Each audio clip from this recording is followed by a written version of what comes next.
માત્ર 15 જ મિનિટમાં બની જાય તેવો કુકરમાં સાંભાર. આ સાંભાર તમે કુકરમાં ફટાફટથી ખાલી 15 મિનિટમાં જ બનાવી શકો છો. તો તમે જોઈ જ શકો છો કે સાંભાર કેટલો સરસ બનીને અહીંયા તૈયાર થઈ ગયો છે. કોઈ કહી પણ નહીં શકે કે આટલી ઝડપથી તમે સાંભાર બનાવી લીધો છે. તો આ નવી જ રીતે સાંભાર બનાવવાની ટ્રીક છે. તો ચાલો જોઈ લઈએ રેસીપી. પણ હજી સુધી જો તમે મારી ચેનલને સબસ્ક્રાઇબ ના કરી હોય તો સબસ્ક્રાઇબ કરી લેજો અને બેલ આઇકન પર બટન દબાવી દેજો, જેથી મારા નવા વિડીયોની નોટિફિકેશન તમને સૌથી પહેલા મળે. તો ચાલો જોઈ લઈએ રેસીપી. તો એના માટે મેં 1 વાટકી જેટલી તુવેરની દાળ, 2 મોટી ચમચી મસૂરની દાળ અને 1 ચમચી અડદની દાળ લઈ લીધી છે. તો બધી જ દાળને આપણે બોલમાં લઈ લેવાની છે અને તેમાં પાણી ઉમેરી તેને સારી રીતે ધોઈ લેવાની છે 2 પાણીથી. તમે જોઈ શકો કે ઉપર કેટલો ક્ષાર આ રીતે આવી રહ્યો છે. તો આપણે 2 વાર એકદમ ક્લીન પાણી આવે ત્યાં સુધી ધોઈ લેવાની છે. તો હવે પૂરતું પાણી ઉમેરી તેને 10 મિનિટ રાખી દેવાનું છે. જો તમારી પાસે ઓછો ટાઈમ હોય તો ગરમ પાણી ઉમેરીને પણ ફટાફટથી 10 મિનિટ રાખી તમે તરત જ બનાવી શકો છો. અને જો તમારી પાસે ટાઈમ હોય તો અડધી કલાક રાખવી. હવે મેં અહીંયા 5 થી 6 નંગ જેટલી આંબલી લઈ લીધી છે ઠળિયા કાઢી, અને તેમાં આપણે પાણી ઉમેરી અને તેને પણ 10 મિનિટ રાખી દઈશું. તો અહીંયા દાળ સરસ પલળી ગઈ છે. આ રીતે તેને આપણે કુકરમાં લઈ લઈશું.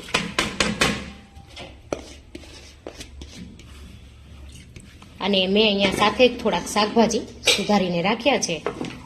ડુંગળી છે, દૂધી છે અને ટમાટર છે. તો એ પણ ઉમેરી દઈશું. શાકભાજી તમે તમારી મનપસંદ વધારે ઓછા લઈ શકો. તો મને થોડા વધારે પસંદ છે, તો બાળકો માટે હેલ્ધી થાય એ માટે મેં અહીંયા થોડા વધારે લીધા છે. અને આટલા સાંભારમાંથી આપણે 6 થી 7 લોકોને થઈ જશે. અને અત્યારે જ હું અહીંયા મીઠું સ્વાદ અનુસાર ઉમેરી દઉં છું. અને ત્યાર પછી હજી થોડું પાણી ઉમેરીશું અને 3 થી 4 વિસલ કરી લઈશું.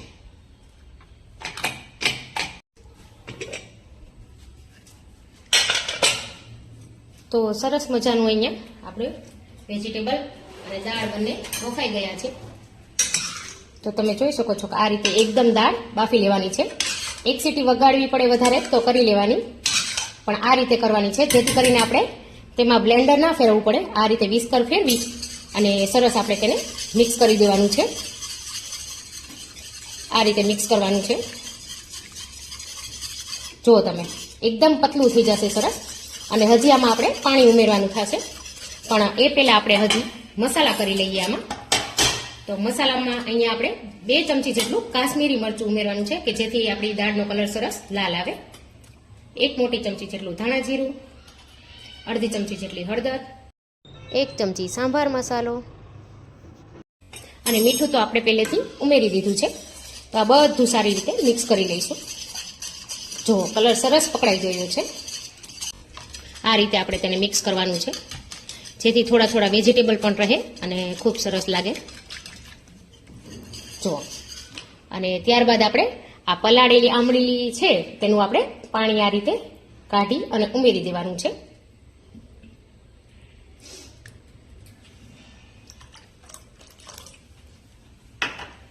અને ત્યારબાદ તેમાં આપણે 1 મોટી ચમચી જેટલો ગોળ પણ ઉમેરીશું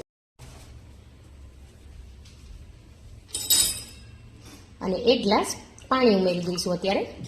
અને પાછું સરસ મિક્સ કરી લઈએ.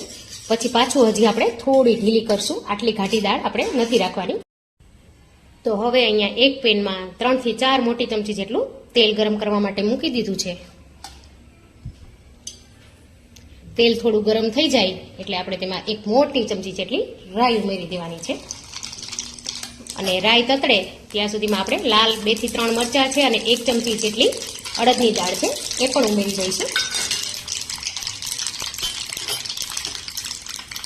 અને અહીંયા તમારી પાસે લીમડાના પાન અવેલેબલ હોય તો તમે તે ઉમેરી શકો. અને નાની ચમચી જેટલી હિંગ. અને ત્યારબાદ તમારી પાસે એ પાન ના હોય તો તમે આ તજ પત્તા ઉમેરી શકો. અને ત્યારબાદ આપણે તરત જ તેમાં 1 ચમચો જેટલી દાળ ઉમેરી દેવાની છે. અને દાળ જાય એટલે તરત જ આપણે અડધો ગ્લાસ જેટલું પાણી ઉમેરી દઈશું, જેથી વઘાર ખૂબ સરસ તૈયાર થશે. આમાં અત્યારે આપણે અડધી ચમચી જેટલું પાછું લાલ મરચું ઉમેરવાનું છે અને સારી રીતે પાછું મિક્સ કરી લઈશું. એક ઉભરો આવી જાય ત્યાર પછી આપણે દાળમાં ઉમેરી દેવાનું આને. તેનાથી ખૂબ સરસ એવું બહાર જેવું જ રિઝલ્ટ મળશે. તો આપણે હવે આને ટ્રાન્સફર કરી લઈશું.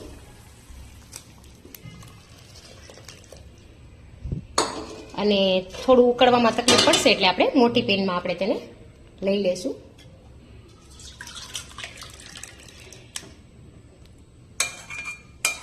આમાં હજી આપણે 2 ગ્લાસ જેટલું પાણી ઉમેરવાનું છે. તો હવે આ કુકરમાં જ મેં પાણી ઉમેરી દીધું છે અને પાછું ઉમેરી દઉં છું આમાં પણ. તો તમે જોઈ શકો છો કે સાંભારમાં આ રીતે ઉપરથી વઘાર દેખાઈ રહ્યો છે. ઉકળશે પછી ખૂબ જ સરસ લાગશે. આ રીતે જો તમે વઘાર કરશો તો ખૂબ સરસ એવો ઉપર જ સીધો આ રીતે વઘાર દેખાશે. હવે આપણે તેને 5 મિનિટ ઉકળવા દેવાનો છે. તો અહીંયા સાંભાર આપણો સરસ ઉકળી ગયો છે. તમે જોઈ શકો છો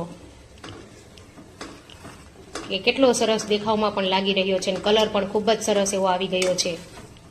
તો આપણો સાંભાર અહીંયા તૈયાર છે. તો ચાલો આપણે ઇડલી સાથે પીરસી દઈએ.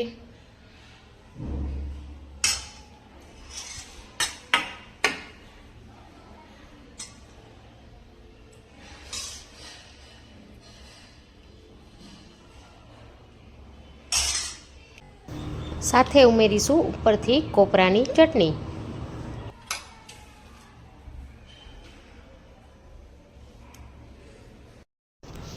તો તૈયાર છે સરસ મજાનો કુકરમાં ફટાફટથી બનતો, માત્ર 15 મિનિટમાં બનતો સાંભાર.